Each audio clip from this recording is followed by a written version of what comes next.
of the first half. The Barcelona man, not quite his usual sniping self, but he does have plenty of chances to redeem himself. Kevin, just looking at this game, we had the excitement, as Stephen referred to it in commentary, all the fireworks yesterday. We haven't quite had that yet today. Yeah, this is what we expect yesterday's game to be like. You know, that cagey first opening game. This game has a feel of it. Both teams putting plenty of men behind the ball, don't want to be conceding the first goal.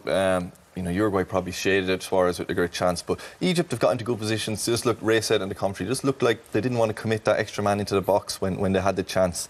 But they'll be the happier of the two teams. You know, we didn't speak too much about them beforehand. We merely wrote them off without Salah, and it's been impressive from them in a sense of they've been full of energy, they've closed down, and they've got into a great shape when they don't have the ball. Yeah, and Stephanie, maybe it is a calculated gamble, but so far it has paid off for Egypt not playing Salah. Yeah, I think, obviously said before the game, I thought they'd be quite defensive, and they've shown that they've been really strong defensively, and they're kind of frustrating Uruguay at times because they're giving the ball away stupidly, and they're not giving the likes of Suarez and Cavani a lot of time on the ball, which has really helped. And as Kevin has touched on, they were very energetic going forward as well. Maybe lacking that little bit of quality, who we spoke about before. Missing Salah will give you that, I suppose, but maybe he can come on and he can continue that energy towards the end of the game. It could give them something, so it's all to play for. Yeah, we saw him holding his shin guard, so you never know. Shay, let's have a look at that Egyptian defence. You were particularly impressed with what you saw there today. Yeah, I think in qualification as well, to get to the World Cup, Hector Cooper did give very few goals away, very few chances, and very few chances in the first half. We can see the team shape. They got 4 and 5, and coming back in front of the back for El Neni, Hamad and Al Sayed are getting in front of the back 4 and giving them a real solid shape when they lose the ball. And I think that comes from Cooper, the manager. He has them well drilled and well organised, and we see it again. They're very hard to break down. We talk about, you know, Uruguay with 2 up top, but they've got an extra body each of the midfield, and Fatty here clears these lines, gets another block in here, you know, doesn't want the ball to come into the box, stop crosses into the box, you know, stop chances to the opposition. And you can see the shape again, the midfielders working back in, even Trezeguet coming in from the wing, he's not staying out wide, he's coming his shape back into the position and making them hard to beat. Now, as Stephanie mentioned, when they get into the final, then's when they lack the quality of a Mo Salah. They haven't got that much from an attacking point of view, but I would say Hector Cooper will be very happy with his first half performance, especially from a defensive point of view. You can see they're very well drilled, and Uruguay need to show better, I think, second half. Crucially, can they keep it up, though, for another 45 minutes? Well, that's the thing. You mentioned, Jackie, you know, the energy levels is so high, they're closing people down, even high up the pitch at times. They're running all over the place. Now, that is the question. Can they keep that going for the full 90 minutes?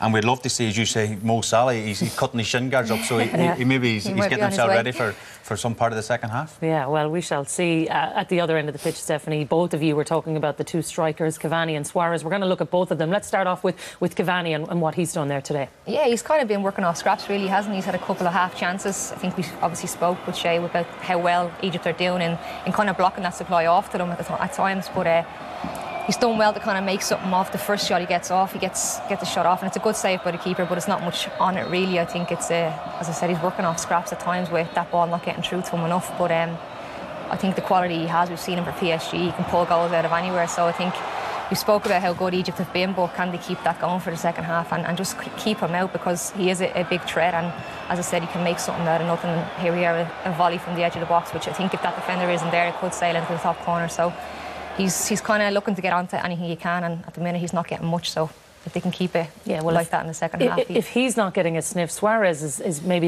even more frustrated, Kevin, because he's had a couple of chances. Yeah, and he looks frustrated. He, you know, you see him waving at his teammates, trying to push him forward. He's losing the ball. He's probably trying too hard. I don't like saying someone is trying too hard, but he's over-eager to do well so early in the tournament.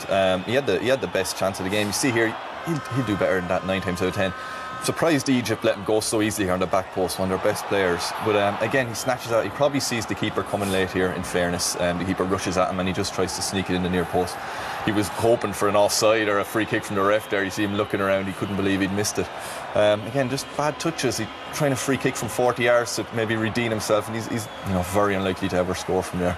And that summed up the half. You know, Egypt really happy they sat back. He had to come deep looking for the ball a lot of the time, and he can do that and he can take people on, but just nothing has fallen for him so far. You said yourself there, though, you don't want to say you're trying too hard, but it's very difficult as a striker, particularly in a World Cup, when you just really want to just get off the score sheet. And we're saying he's trying to make up for previous World Cups, and you know, everyone's been talking about the pressures on him, and you know, he'll settle down. Maybe if he gets a goal, he'll be fine. It's just getting that goal out of the way, or you know, a good piece of play. He hasn't really done one good thing so far in the game. And he's an experienced player. He'll be fine. He'll just get through that first 45 minutes, and it'll be gone. Second half, it'll be back to square one for him, and he'll he'll be forgetting all about those bad touches and everything, because that's why he's a top player. Yeah, and briefly, the other thing there, Stephanie, you were looking at the Egyptian keeper. It's only his 4th cap. You'd be liking to think they will give him a couple of saves to have to look at the very least. Yeah, definitely. I think these players will obviously know that before the game going into it. They'll know the experience of the keeper, and they'll be looking to test him. But again, it's waiting for their moments, and hopefully they'll get some in the second half, and we might have a few goals.